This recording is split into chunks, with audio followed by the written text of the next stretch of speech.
વડોદરા જિલ્લા ભાજપ કાર્યાલયમાં એસઆઈઆરને લઈ બેઠક મળી। રાષ્ટ્રીય સંગઠન મહામંત્રી બીએલ સંતોષ હાજર રહ્યા। ધારાસભ્યો, સાંસદ, વિધાનસભા પ્રભારીઓ સાથે ચર્ચા કરવામાં આવી। કાર્યકરો એસઆઈઆર કામગીરીમાં જોડાય તે અંગે સૂચના આપવામાં આવી। એસઆઈઆરની કામગીરી ઝડપથી પૂર્ણ થાય તે અંગે આ બેઠકમાં ચર્ચા કરવામાં આવી છે।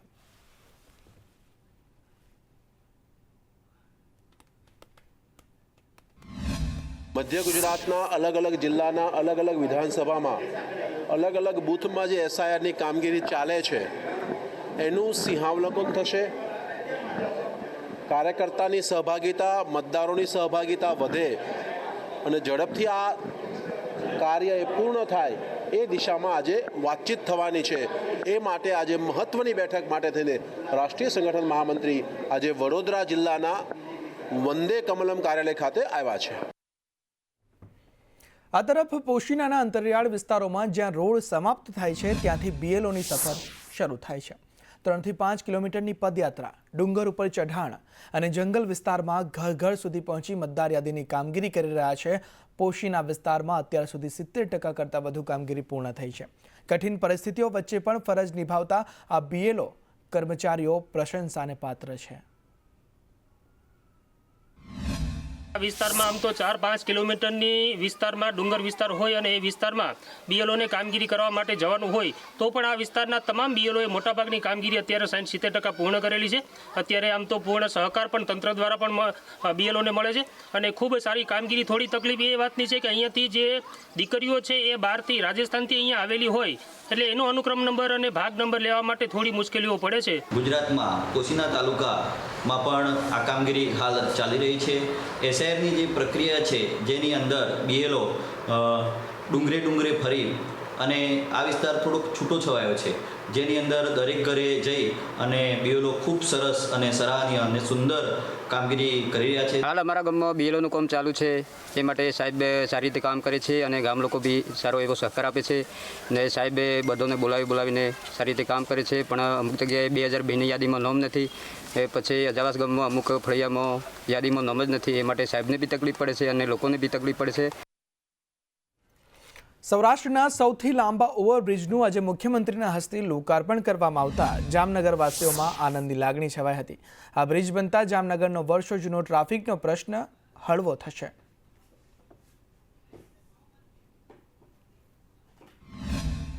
જામનગરની જનતાને અત્યારે જે સૌરાષ્ટ્રનો સૌથી મોટો બ્રિજ છે છેલ્લા 3-4 વર્ષ જે કામ ચાલુ હતું તે આજે મુખ્યમંત્રીના હસ્તે ઉદ્ઘાટન કરવામાં આવ્યું અને જામનગરની જનતા માટે ખુલ્લું મૂકવામાં આવ્યું છે। અત્યારે જામનગરની જનતા બપોરથી જ જ્યારે ઉદ્ઘાટન થયું ત્યારથી જ મોટી સંખ્યામાં પુલનો લાવો લેવા માટે ઉમટી પડી છે અને જામનગરનું એક મોટું સેલ્ફી પોઈન્ટ બનતું હોય એવું દેખાય છે અને જામનગરની જનતાને એક અનેરી સૌથી મોટા સૌરાષ્ટ્રના પુલ તરીકે ભેટ આપવામાં આવી છે।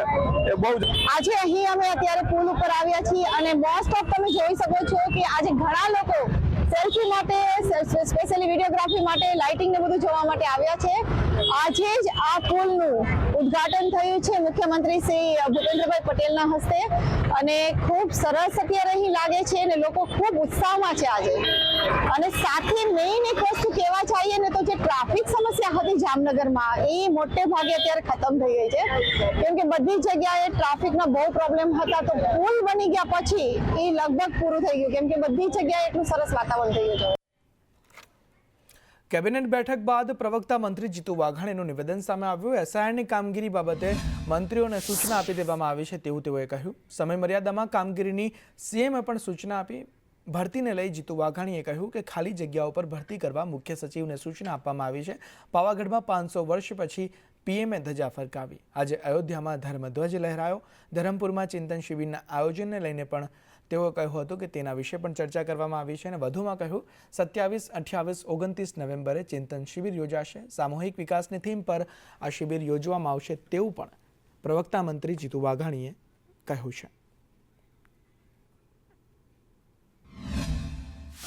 કોમ્પિટિટિવ એક્ઝામમાં પાસ થાય છે એ પ્રકારની એક્ઝામો લેવાની શરૂઆત કરી છે અને એ પ્રકારે નોકરીઓ પણ લાખો નોકરીઓ એ અપાઈ ચૂકી છે ને ભવિષ્યમાં પણ એ પોલીસ વિભાગ હોય કે અન્ય કર્મચારી હોય એ બધાની ભરતીઓની પ્રક્રિયા એ સતત ચાલતી પ્રક્રિયા છે એ પણ થઈ રહી છે। પણ ખાસ કરીને મહેકમ મંજૂર છે એ મહેકમમાં ભરતીઓ અલગ અલગ વિભાગ કરતો અલગ અલગ ગૌણ સેવા પસંદગી મંડળ હોય, પીએસસી હોય, આ બધામાં એક પ્રક્રિયા છે. એ પ્રક્રિયા ઝડપથી થાય, ઝડપથી જાહેરાત થાય, ઝડપથી એક્ઝામ લેવાય અને ભરતી થાય, આવી સૂચના માનનીય મુખ્યમંત્રી છે. 150મી સરદાર સાહેબની જન્મજયંતિ, એમની આખા ભારતની યુનિટી માર્ચ એટલે રાષ્ટ્રીય કાર્યક્રમ એ કરમસદ ખાતે આપણા લોખંડી મહાપુરુષ સરદાર વલ્લભભાઈની કર્મસ્થળી ઉપર શરૂ થઈ છે. માનનીય મોદી સાહેબ વર્ચ્યુઅલી રીતે આવતીકાલે 11:30 જોડાવાના છે. આખો કાર્યક્રમ એ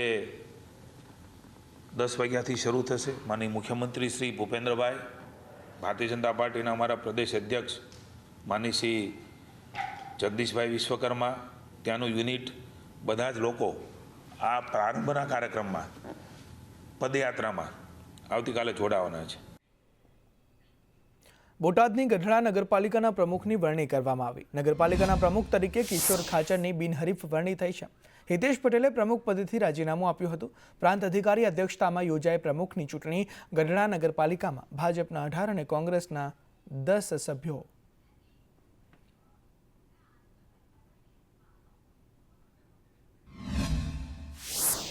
જવાબદારી સોંપી છે. નિષ્ઠાવાન ગામની જેટલી સંવિધાનથી જેટલું સારું કામ થાય, મને પાર્ટીએ માનનીય શંભુનાથજી બાપુ, અમારા ધારાસભ્ય માનનીય નરેન્દ્રભાઈ, અમિતભાઈ શાહ નિષ્ઠાપૂર્વક અને ગામની જેટલી સેવા થાય એ હું ગામની જેટલી જવાબદારીથી કામ પૂર્ણ કરીશ. આ તરફ જૂનાગઢનું વંથલી માર્કેટ યાર્ડ 2 દિવસ બાદ ફરી ધમધમતું થયું છે. બારકોડ ટેગની અછતને પગલે ટેકાના ભાવે થતી ખરીદી સ્થગિત કરવામાં આવી હતી. હવે ટેગની વ્યવસ્થા થઈ જતા યાર્ડ ધમધમતું થયું છે. મગફળી અને સોયાબીનની ટેકાના ભાવે ખરીદી ફરી શરૂ થતા યાર્ડમાં વાહનોની લાંબી કતારો જોવા મળી હતી.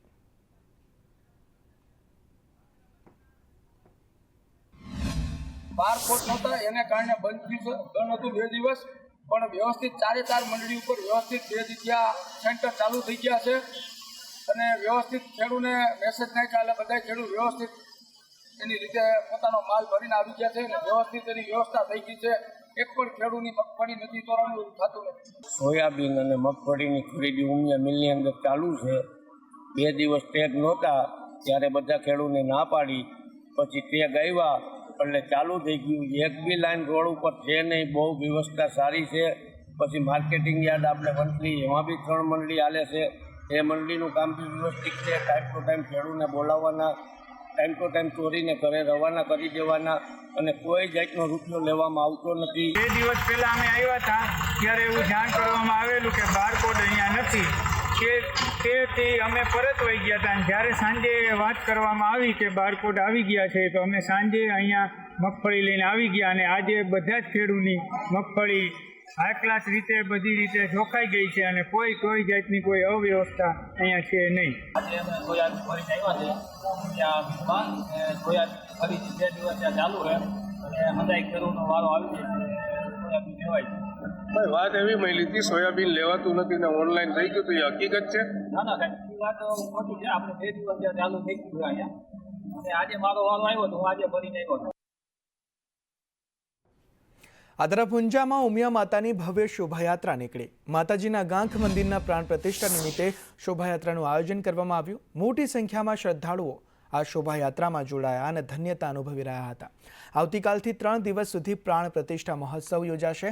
વિવિધ ધાર્મિક સાંસ્કૃતિક કાર્યક્રમોનું આયોજન પણ કરવામાં આવ્યું છે. આ તરફ નવસારીમાં મુખ્યમંત્રી ભૂપેન્દ્ર પટેલ વૃદ્ધ મહિલાને મળ્યા. કાર્યક્રમ એક હતો. તે કાર્યક્રમ પૂર્ણ થયા બાદ મુખ્યમંત્રી ભૂપેન્દ્ર પટેલ તે વૃદ્ધાને મળ્યા. મુખ્યમંત્રીએ વૃદ્ધ મહિલાને મળીને તે વૃદ્ધાના ખબર અંતર પૂછ્યા, તેમની સાથે વાતચીત કરી, જેના દ્રશ્યો પણ સામે આવ્યા છે. નવસારીમાં આ દ્રશ્યો સર્જાયા હતા. રાજકોટ સિવિલ હોસ્પિટલમાં બેદરકારીથી બાળકનું મોત થયું છે. બેદરકારીથી બાળકનું મોત થયાનો પરિવાર આક્ષેપ કરી રહ્યો છે. તાત્કાલિક સારવાર ન મળવાનો પરિવારનો આક્ષેપ છે. સિવિલ હોસ્પિટલનો વિડીયો પણ સામે આવ્યો છે. આક્ષેપ બાદ સિવિલ હોસ્પિટલ તંત્ર હરકતમાં આવી ગયો છે અને બાળકના મોતની તપાસ માટે કમિટી બનાવાશે.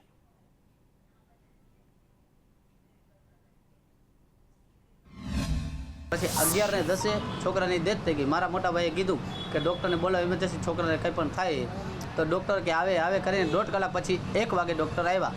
11 ને 10 છોકરાનું મૃત્યુ થઈ ગયું. અને નશું છે 12 વાગ્યા રાત્રે 12 વાગ્યા પછી ડૉક્ટર નશું બધાય સૂઈ જાય છે અને કોઈ ધ્યાન દેતું છે જ નહીં. અને જેટલી સિક્યોરિટી ટાઈટ રાખી છે એટલી આ સિક્યોરિટીમાં આ લોકો દબાવવા માટે 10-15 જણ આવી જાય અને દબાવણી કરે છે. અને મને પણ દબાવણી કરી હતી, પણ મેં પણ દબાયો નહીં એમનાથી. એમને કીધું કે હું છોકરો કે આ મેં તેમ થઈ જાય. અને એક મેડમે એમ બોલ્યા કે આ સિવિલ હોસ્પિટલ છે, એમાં મરી પણ જાય અને કંઈ પણ થઈ જાય. તો મેં કીધું તમે આ શું લેવા બેઠા છો બધાય. 18 માસના એક બાળક હાજી જતાં અહીંયા સારવાર માટે આવેલું અને ત્યારબાદ તેમની સારવારની બાબતે જે પરિવારજનોનો આક્ષેપ છે તે બાબતે સંપૂર્ણ રીતે તપાસ કરી અને એની કમિટી ગોઠવવામાં આવશે અને જે કાંઈ ફરિયાદમાં તથ્ય હશે તે બહાર આવી શકશે.